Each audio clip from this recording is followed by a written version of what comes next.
akar masalahnya ini adalah atau sumber masalah biang keladinya. Betul, biang keladi tidak di dalam negeri ataupun di luar negeri. Demokrasi. Iya. Karena kayaknya demokrasi itu kata lain dari Dajjal. Sama-sama D-nya. Jadi mungkin dulu di zaman Rasul itu tidak ada kosakata demokrasi. Taunya Dajjal. Dajjal. Karena memang ciri-ciri demokrasi itu mirip dengan ciri-ciri atau kriteria Dajjal disampaikan oleh Rasulullah. Iya. Ya. Yang benar dikatakan yang salah, yang salah dikatakan benar gitu. Betul, dan orang yang mengikuti Dajjal itu tertipu. Ya. Sehingga ketika Dajjal mengatakan sesuatu yang salah mereka amini sebagai kebenaran, dan ketika Dajjal mengatakan sesuatu yang benar salah itu mereka juga amini bahwa itu sesuatu yang kesalahan. Ya. Gitu.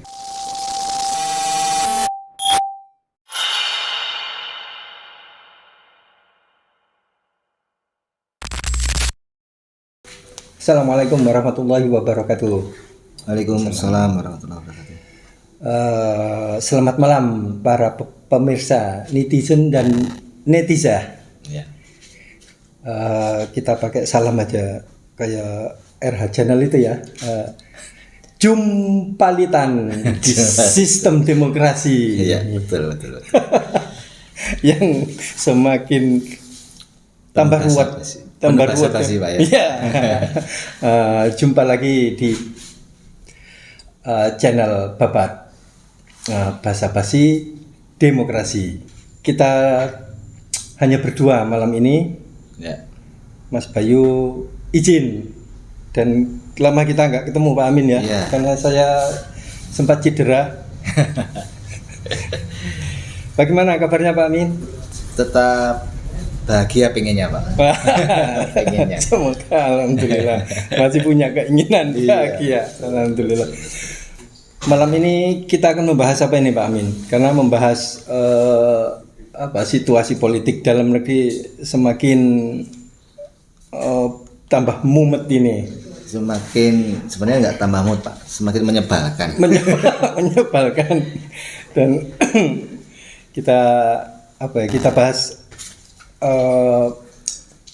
Gaza ini gimana Pak Amin? Ya, sudah lama kita melupakan betul. Gaza dan kita hampir setahun ini berperan sebagai bangsa yang egois. Sibuk mengurusi dirinya sendiri, seolah-olah paling menderita sedunia. Betul, ya.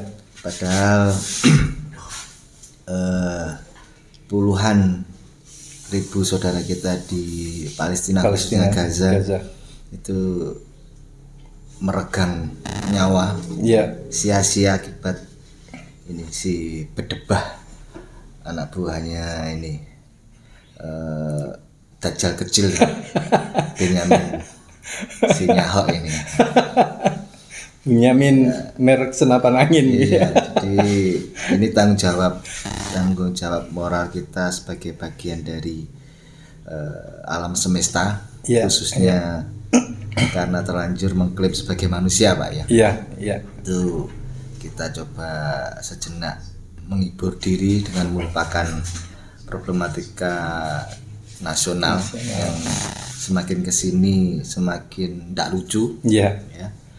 Yang tadi saya bilang menyebalkan. Ya. Kita tengok sedikit saudara kita di Gaza. Iya.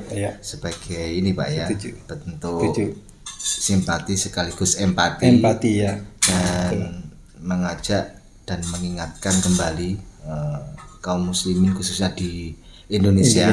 Syukur-syukur kalau podcast kita juga dilihat oleh kaum muslimin sedunia. Alhamdulillah ya. Sih begitu. Iya, harapan kita begitu. Sehingga kita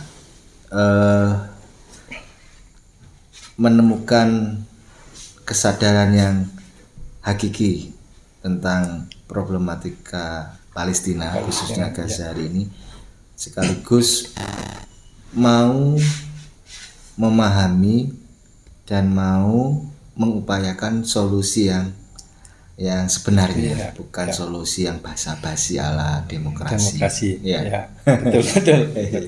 Ada data terbaru apa ini terkait? Ini terkait yang mungkin nanti bisa kita bincangkan. Terkait dengan Gaza ini ada ada sebuah organisasi yang mendeklarasikan. Organisasi itu berjuluk International Association of Genocide Scholars atau IAGS.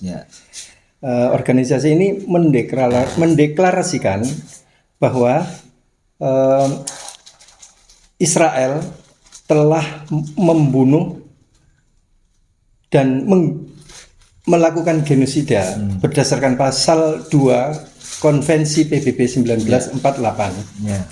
Nah, namun faktanya mereka tidak melakukan tindakan-tindakan real. Dan padahal mereka itu didukung kalau nggak salah 6 negara atau bahkan lebih. Dan apa penyebabnya Pak Amin? Mereka itu hanya senang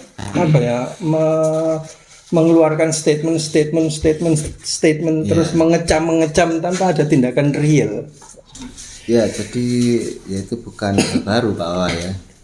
Jadi kalau pemirsa setiap Babat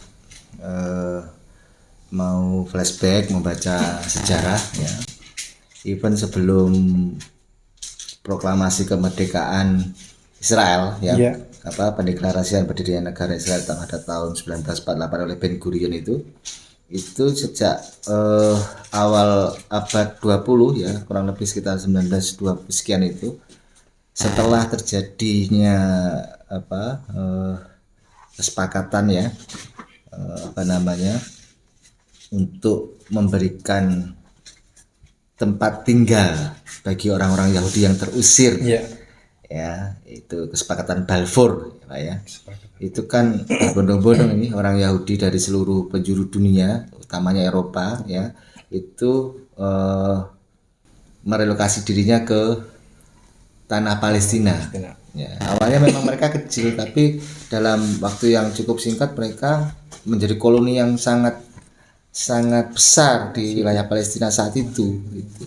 Dan menjarah tanah Palestina, mengusir penduduk asli Palestina dengan berbagai macam alibi dan dalih diplomasi dan seterusnya, bahkan dengan kekerasan, itu sudah mereka lakukan sejak saat itu. Dan sejak saat itu pula yang bisa dilakukan oleh dunia internasional adalah ya seperti hari ini, hanya kecaman-kecaman, kutukan-kutukan yang bagai lipstik saja, ya, untuk menunjukkan bahwa dia itu tidak diam. Tapi sebenarnya kalau sekedar mengutuk dan mengecam itu jauh dari apa yang perlu dilakukan untuk menghentikan kebrutalan Israel ini gitu.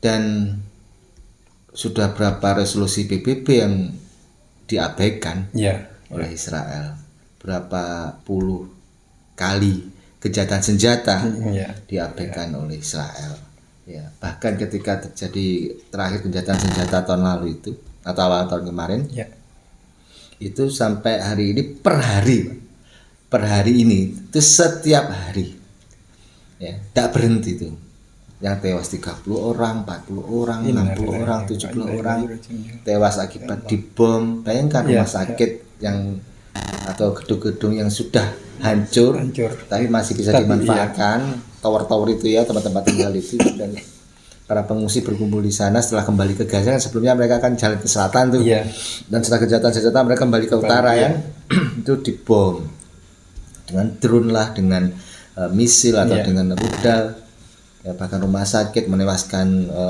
tenaga medis. Itu sudah nyata-nyata melanggar perjanjian internasional terkait dengan perang ya kan.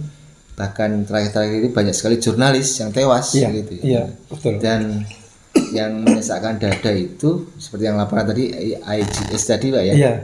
Itu pemukiman yang dihancurkan oleh Israel sejak Oktober 2023 sampai detik ini, sekarang ini, itu lebih dari 90% hancur Pak. Artinya lebih dari 90% penduduk Gaza itu tidak punya tempat tinggal. Kemudian yang genocide itu lintas generasi Pak. Jadi bisa jadi ada satu generasi habis, dari kakek sampai cucu itu habis. Ya. terus belum lagi kasus kekerasan seksual, dan yang paling mungkin hari ini seharusnya itu mendapatkan perhatian khusus lebih, lebih, itu kelaparan, betul. malnutrisi. Tidak hanya anak-anak, tidak hanya perempuan, tapi juga bahkan kaum lelaki pun di sana banyak yang meninggal karena kelaparan. Kemarin itu yang yang cukup viral itu profesor siapa itu, yang seorangnya jenius yang brilian ketika menjalankan profesi sebagai seorang ilmuwan, itu terpaksa harus meninggal karena malnutrisi, karena kelaparan. Dan rilis data terakhir itu ada sekitar 340-an orang di Gaza yang meninggal karena kelaparan atau malnutrisi, dan hampir separuhnya, sekitar 140 itu anak-anak. Iya betul. Bahkan UNICEF pun mengeluarkan informasi update bahwa kelaparan meluas di Gaza Tengah dan Selatan. Makanya sedikit kita teman-teman di Indonesia ya, tidak usah terlalu lebay gitu ya, seolah-olah paling susah ekonominya sekarang. Sesusah-susahnya kita di Indonesia itu, PHK-PHK-nya kita itu banyak terjadi hari ini, itu masih bisa makan dengan nyaman. Mungkin dengan tempe goreng atau sekedar tahu goreng, tapi kan masih nyaman. Betul. Nah, coba tengok itu rilis video-video yang ada di berita-berita mainstream maupun di kanal-kanal sosial media itu, betapa anak-anak Gaza, orang-orang tua Gaza itu mati atau wafat dalam keadaan kurus kerontang, tinggal tulang belulang. Jadi itu diketahui secara telanjang. Dunia internasional tahu, tidak ada yang bisa ditutupi di situ. Semua terbuka dengan telanjang. Tapi ya mereka tadi seperti ditanyakan Pak Awal, langkahnya itu hanya terhenti mentok pada kecaman-kecaman, kutukan-kutukan diplomasi. Terus POL itu bantuan kemanusiaan. Ya, seperti yang sekarang konvoi kemanusiaan itu ya, ribuan orang baik dengan perjalanan darat maupun jalur laut gitu ya, atau dijatuhkan dari angkasa gitu ya, di langit itu. Itu pun juga nggak luput dari serangan Israel kan. Artinya ya memang solusinya itu bukan berarti itu penting, karena itu juga merupakan pertolongan pertama gitu ya. Orang lapar ya pertolongan pertama kasih makan gitu. Orang sakit atau orang terluka dikasih obat gitu kan, dikasih perawatan. Tapi kan obat-obatan itu, makanan-makanan itu, donasi-donasi yang mungkin miliaran dolar itu terbukti sampai hari ini tidak menghentikan aksi brutal genosida anak buah Dajjal ini. Gitu loh. Jadi ya memang itu harus dilakukan sebagai langkah parsial, pertolongan pertama pada yang terluka, pada yang lapar ya, pada yang menderita. Tapi kalau ditanya solusi terkait dengan problem Gaza atau Palestina secara umum, ya bukan sekedar kutukan diplomasi, bukan sekedar donasi, bukan sekedar konvoi kemanusiaan, tapi konvoi tentara yang bawa rudal kayak rudalnya Iran kemarin, yang ternyata juga basa-basi kan. Betul. Kita ketipu lagi, kena prank gitu ya. Kalau memang punya rudal balistik yang digembar-gemborkan sedemikian rupa itu, ya sudah luncurkan aja ke Tel Aviv, ke bunkernya si Dajjal kecil Benyamin Nyaho itu, selesai urusan kan. Tapi kenapa tidak dilakukan? Ya karena itu bukan kepentingan Iran. Iran tidak punya kepentingan menyelamatkan Palestina. Gitu loh. Kepentingan Iran adalah menyelamatkan dirinya sendiri. Seperti Prabowo yang mengatakan akan memperjuangkan Palestina. Sudah setahun dia berkuasa. Apa yang dilakukan oleh Prabowo untuk Palestina? Hanya mengirimkan mungkin tentara perdamaian. Ya itu perang kok dikirim tentara perdamaian. Perang itu dikirim tentara perang. Untuk berperang, bukan untuk berjaga-jaga. Ngapain ada preman mempukulin warga, terus warga yang lain itu hanya berjaga-jaga sampai yang dipukulin bonyok tewas.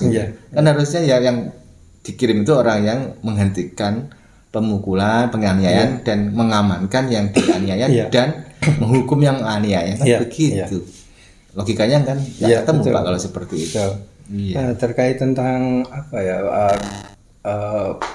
peduli kemanusiaan yang lewat laut sekarang yang masif, yang sumut wati lain, yang digembor-gemborkan akan menembus Gaza.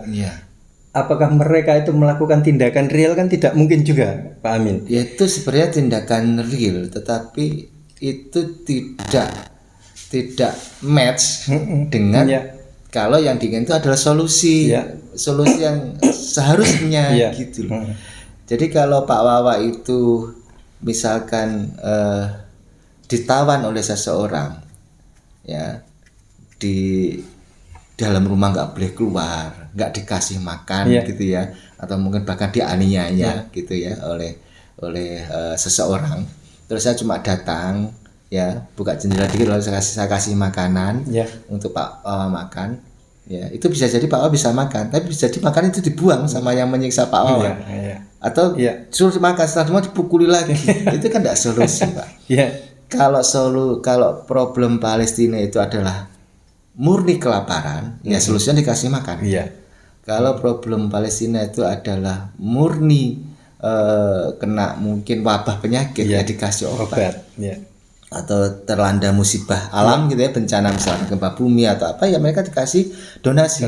Untuk memulihkan kemanusiaan di sana. Tapi problematika seperti kelaparan, luka, tewas, rumah roboh dan sebagainya, itu kan akibat dari yang namanya penjajahan. Okupasi, genosida yang dilakukan oleh Israel. Jadi problematika adalah okupasi, invasi, penjajahan, kolonisasi, dan genosida. Bukan kelaparannya, bukan robohnya bangunan, bukan tewasnya orang.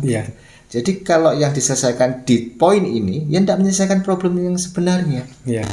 Padahal kalau yang problem sebenarnya itu penjajahnya diusir, ya, mereka dilawan dengan tentara militer yang lebih kuat, yang sepadan gitu ya, bertarung habis-habisan untuk ditemukan siapa yang menang dan siapa yang kalah.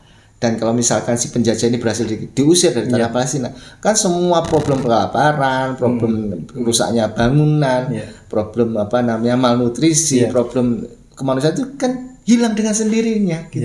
Karena ini adalah masalah derivat, bukan masalah pokok gitu. Itu. Dan ini justru yang hari ini tidak pernah dilakukan oleh dunia internasional manapun. Negara mau negara itu katanya negara Muslim country kayak Timur Tengah, kayak Indonesia, kayak Malaysia, yang mentok boykot, mentok ya seperti itu aja. Dan itu saya bilang tadi, itu sudah sejak awal abad 20, sejak perjanjian Balfour yang kemudian memberikan sebuah privilege kepada orang-orang Yahudi untuk bertempat tinggal di Palestina. Dan itu semakin menguat Zionisme mereka ketika berdiri negara Israel 48 sampai hari ini gitu. Nah, yang sudah berpuluh-puluh tahun, sudah lebih dari 1 abad dilakukan hal yang sama, diberikan solusi yang sama dan tidak pernah menjadi selesainya persoalan. Kok terus mau diteruskan, mau tetap ditangani dengan cara yang sama? Ini kan kebodohan tingkat dewa kan. Betul. Nah, ketika terjadi terus-menerus seperti ini kan, kita hanya menyaksikan di televisi atau di sosial media. Jadi kita hanya jengkel, hanya betul. Kadang-kadang kalau saya melihat itu di X itu ya, nggak tega. Iya betul. Kemarin itu saya lihat itu ada anak kecil yang mungker meninggal mengenakan jersinya Messi. Nah, mereka langsung merujuk pada Messi. Bukan pada anaknya ya. Iya betul. Dan itu kan secara cetawelo-welo kan kita melihat standar ganda kan, Pak ya. Misalkan mana si Kiri siapa namanya? Yang politisi Krik gitu ya. Yang ditembak mati pada saat dia ada satu di acara itu kan semuanya dunia internasional kan berempati. Padahal ini cuma satu orang betul. yang tidak jelas kontribusinya terhadap kemanusiaan gitu. Nah, ini sudah ada puluhan ribu, bahkan ratusan ribu. Dan tadi dikatakan ICS tadi itu sudah definitif itu adalah genosida. Mereka nggak melakukan hal yang sama. Ya. Mereka tidak melakukan hal yang sama ketika misalkan Ukraina diserang oleh Rusia. Ya. Betul. Tidak seheboh itu kan pembelaannya itu loh. Berarti kan memang di sini ada diskriminasi kemanusiaan kepada Palestina dan Gaza. Gitu loh. Seolah-olah yang meninggal di Palestina itu bukan manusia. Seolah-olah yang terbantai, terusir ya di Gaza itu bukan manusia yang setara dengan manusia-manusia di Ukraina, manusia-manusia di belahan bumi yang lain gitu. Apalagi hanya dibandingkan oleh seorang krik-krik tadi itu. Betul. Tapi kenapa tadi standar ganda? Makanya di situ kan harusnya kita berpikir lebih kritis dan mendalam. Sakjane ada apa ini? Dunia internasional itu kok begitu rupa teganya kepada Palestina dan Gaza itu. Harusnya kan publik punya critical thinking seperti itu gitu kan Pak. Ini kalau kita lihat di sosial media dan televisi gerakan hampir di seluruh dunia itu malah tambah meningkat protes mereka terhadap apakah gerakan-gerakan ini nantinya akan mampu merubah situasi atau kondisi sehingga Gaza akhirnya akan mendapat kemerdekaan, Pak Amin. Ya, bagaimana? Kalau bicara probabilitas ya mungkin saja. Yang pertama mungkin kita clearkan dulu, kita sangat mengapresiasi semua bentuk aksi kemanusiaan dalam bentuk apapun. Betul. Donasi, kiriman bahan makanan ya. Kemudian obat-obatan, tenaga medis dan semua liputan jurnalis yang jujur mengabarkan situasi yang konkret di sana gitu ya. Semua pembelaan teman-teman di sosial media itu kita semua apresiasi karena itu bagian dari wujud tadi simpati sekaligus empati sebagai sesama manusia. Tidak peduli apapun ras dan agamanya kan Pak ya. Itu kita apresiasi, tidak mungkin tidak kita apresiasi karena itu memang perlu. Itu memang perlu, di satu poin itu perlu sekali. Tapi kalau misalkan itu hanya berhenti di situ sangat disayangkan.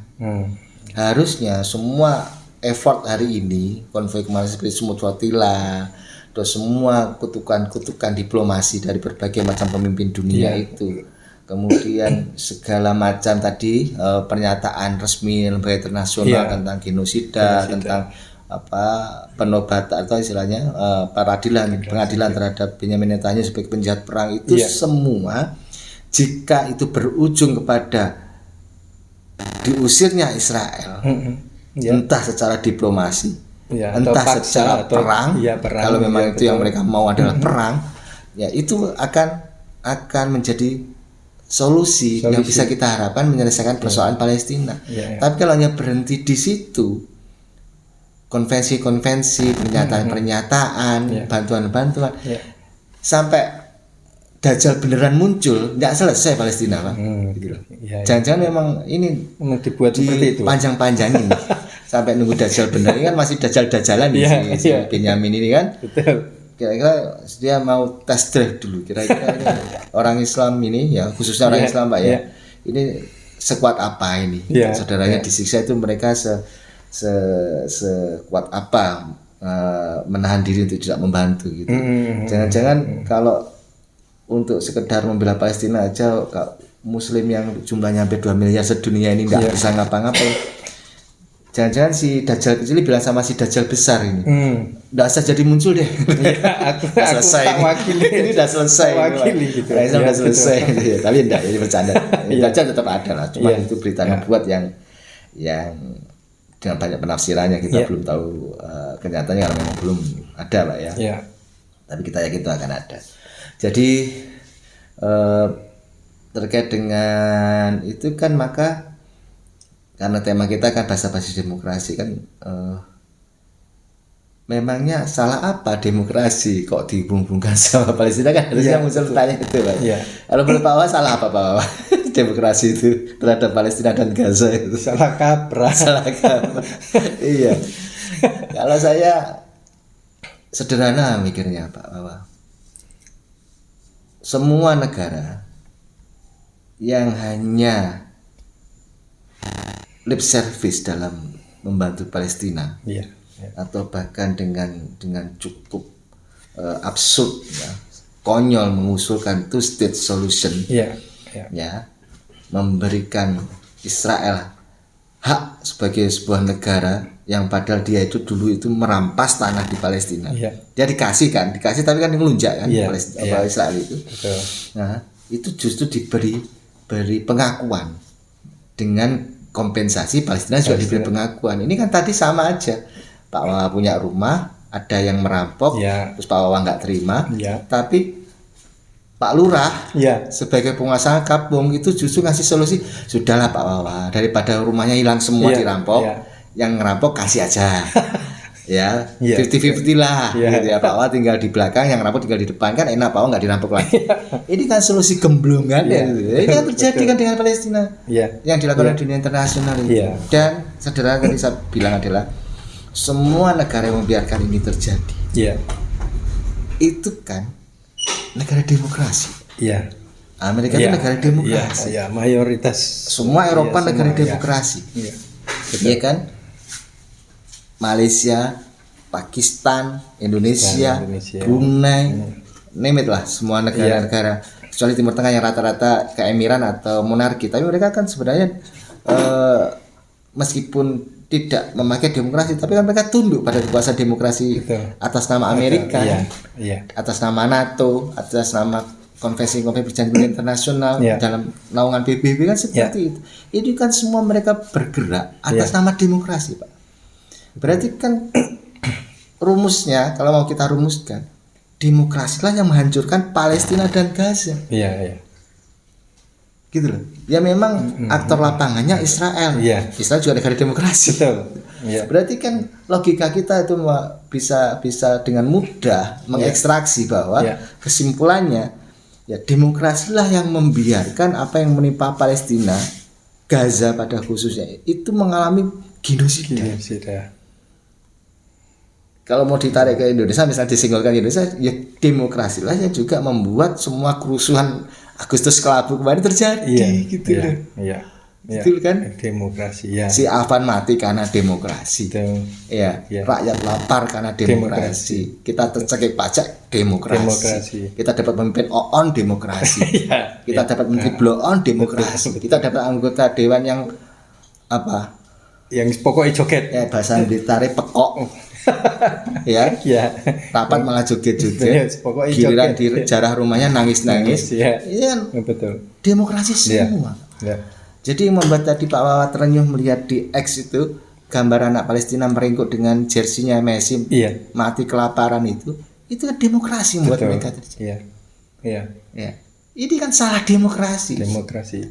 Bukan salahnya Islam gitu. Islam yang menderita di sini gitu. Dan kita sebagai orang Muslim itu tidak bisa membantu saudara kita di Palestina. Bahkan kemarin konvoi kapal pembawa kemanusiaan, bantuan kemanusiaan Sumut Fadilah itu kan juga dibom oleh drone dan sebagainya sehingga diblokade nggak bisa masuk, sehingga ribuan ton bantuan nggak bisa masuk. Itu kan semua karena demokrasinya di Mesir, demokrasinya di Jordan, demokrasinya di Israel, demokrasinya di Amerika, demokrasinya di Pakistan, demokrasinya di Indonesia.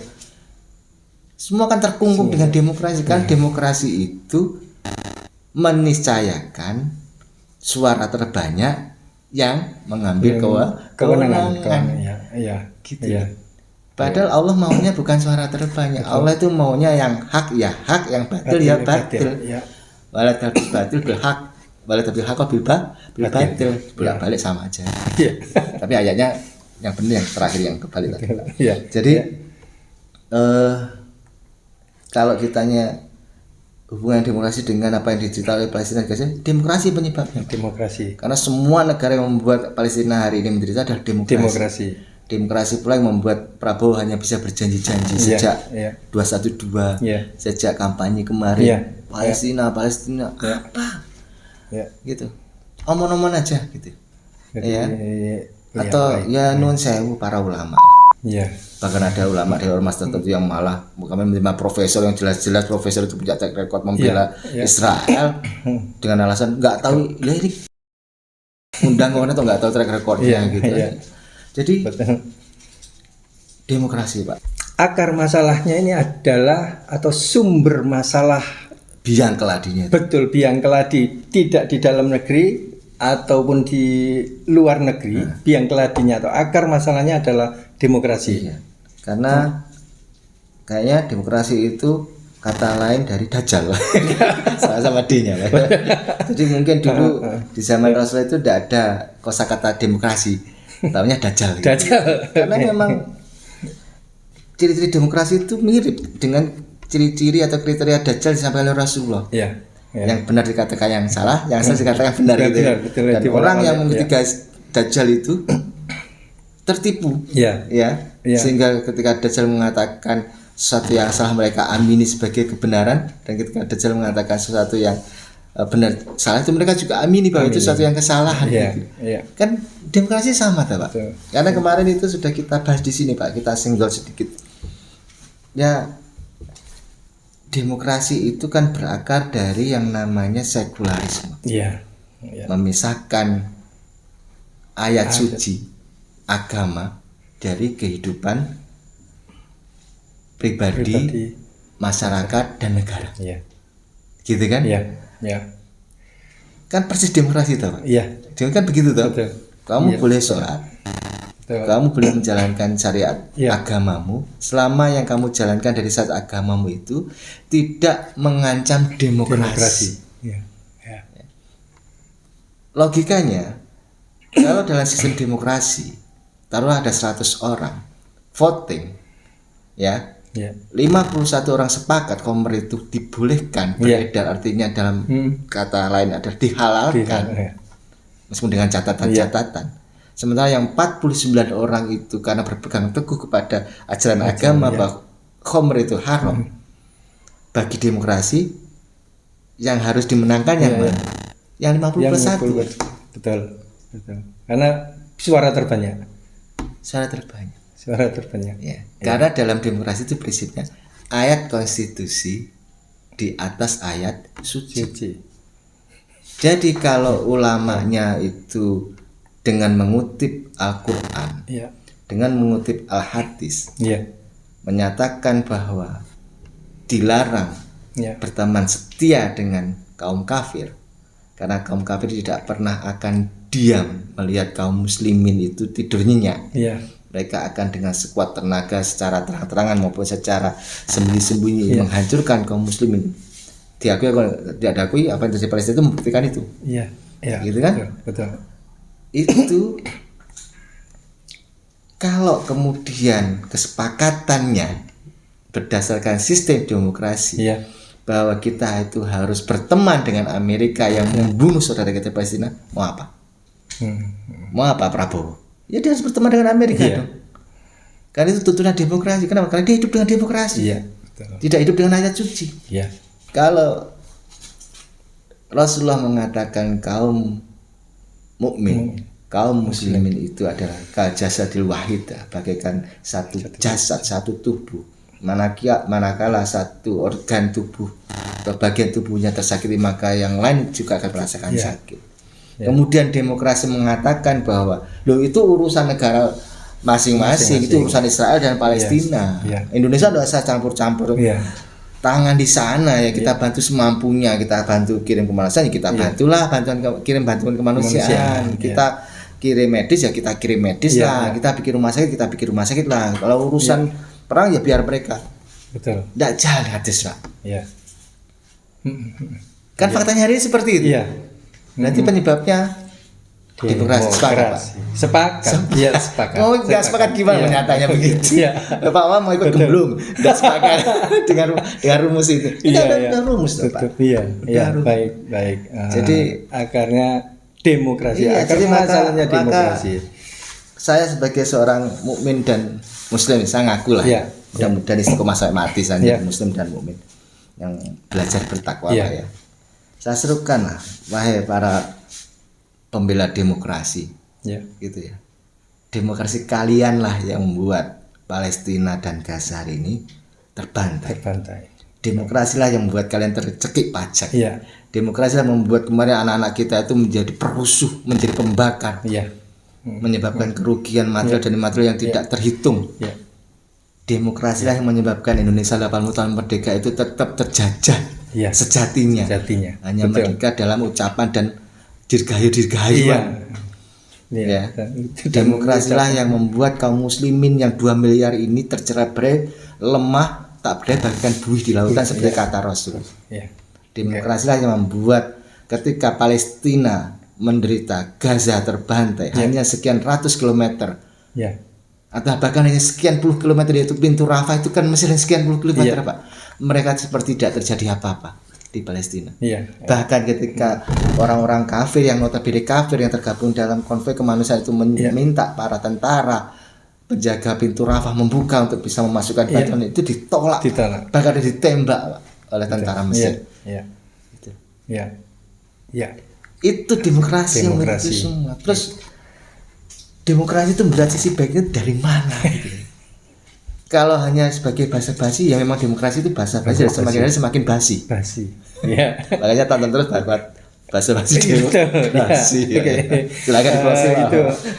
Itu obrolan kita malam ini. Semoga apa yang terjadi di dalam negeri ataupun di luar sana atau di negeri kita, di luar negeri, yang menimpa saudara-saudara kita yang sampai saat ini belum ada solusi, semoga itu membukakan mata mereka agar mereka segera hijrah dari sistem yang basi menuju sistem yang basi, yaitu demokrasi, menuju sistem yang lezat fresh from the oven.